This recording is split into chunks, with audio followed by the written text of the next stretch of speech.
Sejarah Raja Salomo, raja bijak yang memerintah jin, angin, dan hewan. Di masa lalu, sekitar 1000 tahun sebelum Masehi, di tanah kuno Yerusalem, berdirilah sebuah kerajaan yang makmur dan sangat dihormati. Di bawah pemerintahan Raja Daud, kerajaan itu tumbuh kuat, dan setelah sang raja wafat, tampuk kekuasaan diteruskan oleh putranya yang terkenal, Raja Salomo atau Nabi Sulaiman alaihissalam dalam kisah Islam.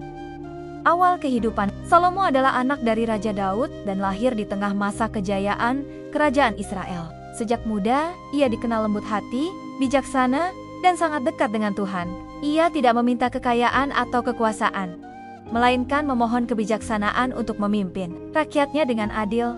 Doanya pun dikabulkan. Tuhan memberinya kebijaksanaan luar biasa, bahkan melebihi manusia lain pada zamannya. Kisah kebijaksanaan yang melegenda. Suatu hari, dua wanita datang menghadap Raja Salomo dengan seorang bayi. Keduanya mengaku sebagai ibu kandungnya. Tak ada saksi, tak ada bukti. Raja Salomo berpikir sejenak, lalu berkata, "Ambilkan pedang, belahlah bayi itu menjadi dua.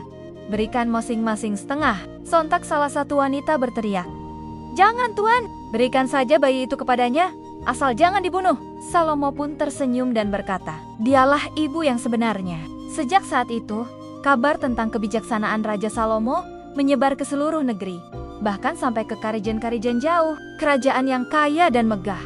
Di bawah pemerintahannya, kerajaan Salomo mencapai masa keemasan. Ia membangun bait suci di Yerusalem, tempat ibadah megah yang menjadi pusat spiritual bangsanya. Salomo juga memiliki armada kapal besar yang berlayar ke negeri-negeri jauh, membawa emas, perak, kayu cendana, batu permata, dan rempah-rempah. Dikatakan, emas menumpuk seperti debu, dan perak tidak lagi dianggap berharga, saking kayanya negeri itu. Namun, meski begitu, Salomo tetap dikenal bukan karena hartanya, melainkan karena kebijaksanaan dan imannya kepada Tuhan. Mukjizat Nabi Sulaiman dalam Islam. Dalam pandangan Islam, Salomo bukan sekadar raja, melainkan nabi yang diberi kekuasaan luar biasa oleh Allah Subhanahu wa Ta'ala. Ia mampu berbicara dengan hewan, memerintah jin, bahkan mengendalikan angin. Bayangkan, pasukannya bukan hanya manusia dan tentara, tapi juga burung, hewan, dan bangsa jin yang tunduk padanya. Suatu hari, saat berbaris,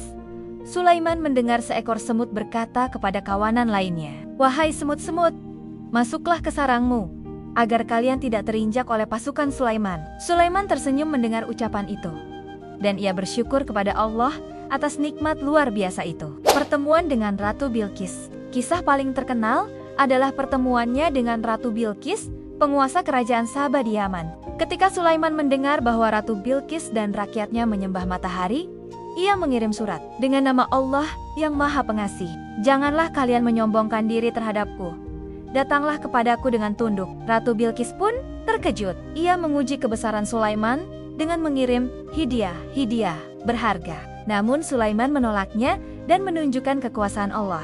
Dengan izin Tuhan, ia memerintahkan jin untuk membawa singgasana Ratu Bilqis ke hadapannya hanya dalam sekejap mata. Ketika Ratu Bilqis tiba dan melihat tahtanya sudah ada di istana Sulaiman, ia tertegun. Ia berkata, "Sungguh, ini adalah kekuasaan dari Tuhan yang Maha Besar." Dan akhirnya, ia pun beriman kepada Allah. Akhir kehidupan, Raja Salomo hidup dengan penuh kemuliaan dan wafat dalam keadaan tenang. Namun kisah wafatnya begitu unik. Dikisahkan, saat ia berdiri memerintahkan para jin untuk membangun rumah ibadah. Ia wafat dalam posisi berdiri sambil bersandar pada tongkatnya. Para jin tidak tahu ia telah meninggal, dan mereka terus bekerja berbulan-bulan. Hingga seekor rayap memakan tongkat itu, tubuhnya pun jatuh ke tanah. Barulah mereka menyadari bahwa sang raja telah wafat. Dari peristiwa itu, Allah menunjukkan bahwa jin pun tidak mengetahui hal gaib, warisan, dan makna. Raja Salomo atau Nabi Sulaiman meninggalkan warisan luar biasa. Bukan hanya istana megah dan kekayaan, tapi juga pelajaran hidup tentang kebijaksanaan, keadilan, dan kerendahan hati. Ia membuktikan bahwa kekuatan sejati bukan dari harta atau kekuasaan, melainkan dari iman dan kebijaksanaan dalam memimpin. Hingga kini, kisah Raja Salomo dikenang oleh 3 agama besar dunia, Yahudi, Kristen, dan Islam, sebagai sosok yang diberkati oleh Tuhan dan dijadikan contoh bagi para pemimpin sepanjang masa.